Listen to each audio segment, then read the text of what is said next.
vas-tu? Ça va bien. D'accord. Bonjour, ça va. Asseyez-vous.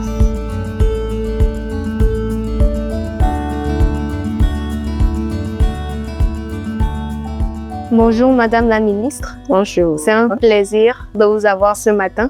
Je Plaisir partagé. suis Hagwignon, Avlavi Bérénice et je suis avec Dédé. Bonjour Madame la Ministre et bienvenue. Merci ma fille. Je m'appelle Marie Dédé. J'ai 12 ans. Je suis en classe de 5e. Je fais partie de AEJTDE, qui est Association des enfants et jeunes du Togo pour les droits des enfants. Chaque 20 novembre, les pays du monde entier célèbrent la journée dédiée à l'enfance, afin de promouvoir le respect des droits de l'enfant. C'est également un jour de commémoration de l'adoption de la Convention internationale des droits de l'enfant par l'Assemblée générale des Nations unies. Le 20 novembre 1989, le Togo fait partie des 11 premiers pays à avoir ratifié cette convention en 1990. Et depuis, de nombreux efforts ont été déployés sur toute l'étendue du territoire pour mener à bien cette convention. Nous avons quelques questions à vous poser. Madame la Ministre, pouvez-vous nous dire ce que le Togo a accompli pour améliorer la vie des enfants depuis que le pays a accepté de protéger leurs droits en 1990? Bonjour chers enfants. Cette célébration du 20 novembre, sachez quelle est la vôtre.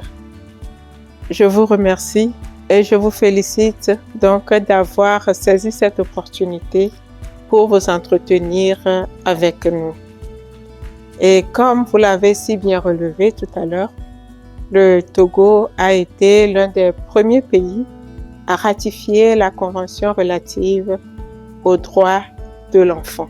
En ratifiant ce texte de référence internationale, l'État togolais s'est résolument engagé à créer un environnement protecteur à tous les enfants vivant sur son sol.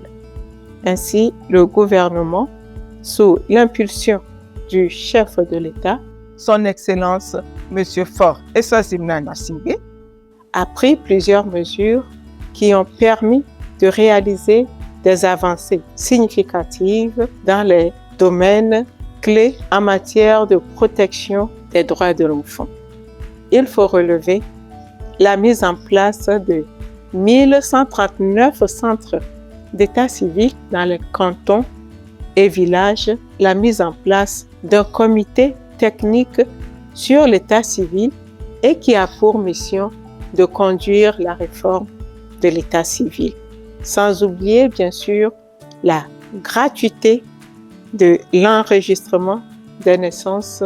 Nous pouvons mentionner, entre autres, la révision en cours du Code de nationalité togolais, dont l'un des objectifs est de lutter contre l'apatridie. Et sur le plan de la santé de l'enfant, nous notons l'élaboration des plans nationaux de développement sanitaire avec un accent particulier sur la réduction de la mortalité néonatale, infantile et juvénile.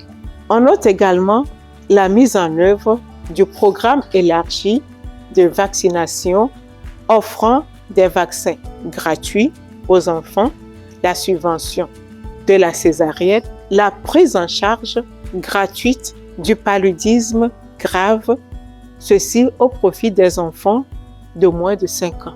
L'adoption du programme national d'accompagnement de la femme enceinte et du nouveau-né.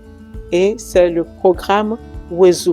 Et pour finir, il y a la mise en œuvre du programme d'assurance maladie universelle qui étend la couverture sur toutes les couches sociales. Dans l'optique de répondre efficacement aux besoins en matière d'éducation des enfants, 25% du budget total de l'État sont consacrés au secteur de l'éducation. Nous notons également la mise en œuvre du programme assurantiel en milieu scolaire, School AMU, ancien School Assure.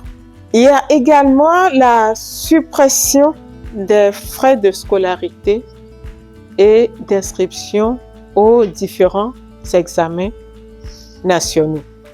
Nous pouvons noter aussi la prise d'une circulaire interdisant toutes les formes de punition corporelle et châtiments dégradants en milieu scolaire, l'adoption en juin 2020 de la politique de l'alimentation scolaire qui permet d'offrir aujourd'hui une alimentation équilibrée à 156 000 élèves dans 1013 écoles primaires.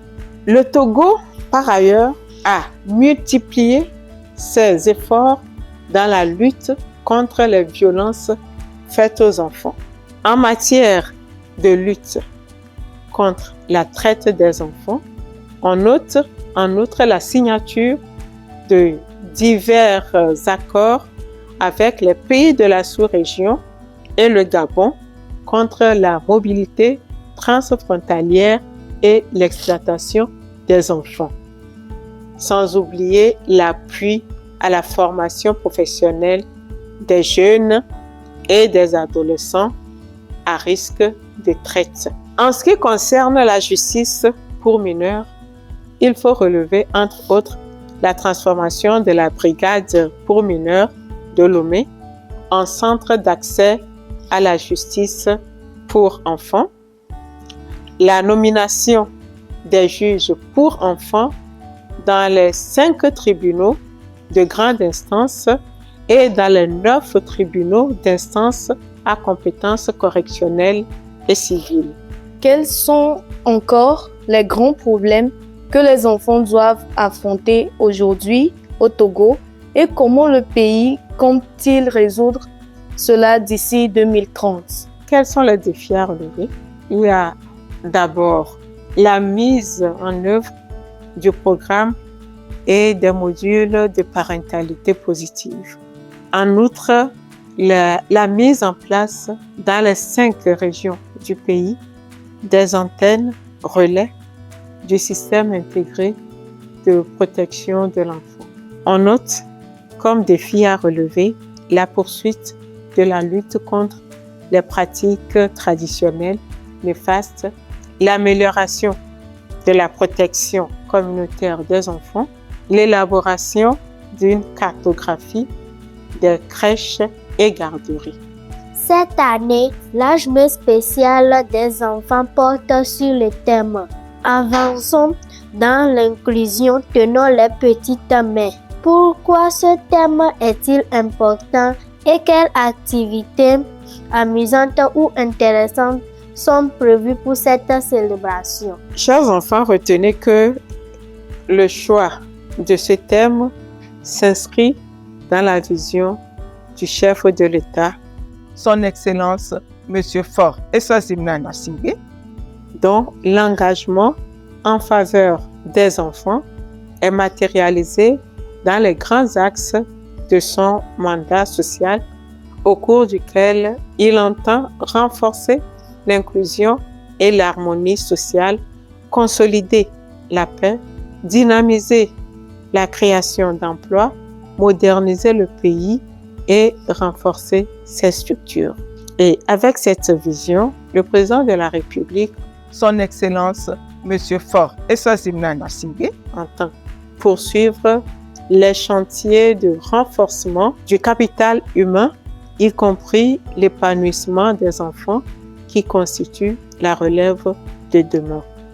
En outre, la nouvelle vision du chef de l'État fait de la jeunesse, y compris bien sûr les enfants, un partenaire privilégié du développement social et économique du pays. Et pour marquer cette journée, les actions ci-après ont été prévues. L'illumination des sites emblématiques, Ainsi, 2 sites symboliques seront illuminés. D'abord, la colombe de la paix et ensuite le carrefour des 2 lions.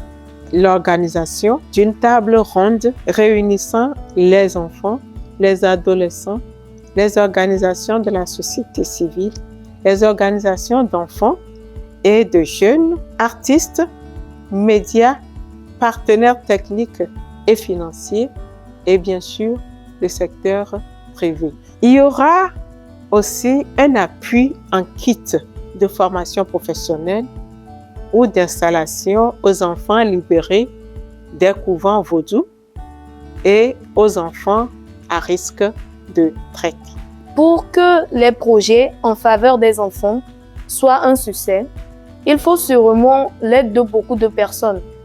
Quel message avez-vous pour les parents, les communautés, les partenaires, les entreprises et toutes ces personnes? Il faut saisir cette occasion pour exprimer au nom du gouvernement notre profonde gratitude aux partenaires techniques et financiers et aux organisations de la société civile pour leur engagement à soutenir les efforts de développement du Togo, notamment en matière de protection de l'enfance.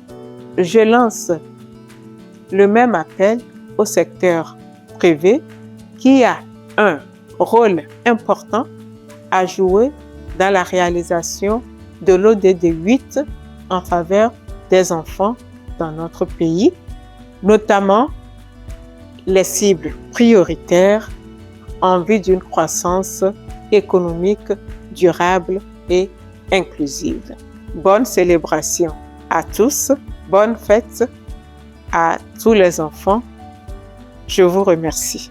Merci beaucoup, Madame la Ministre, pour votre temps et tout ce que vous faites pour les enfants du Togo. Merci.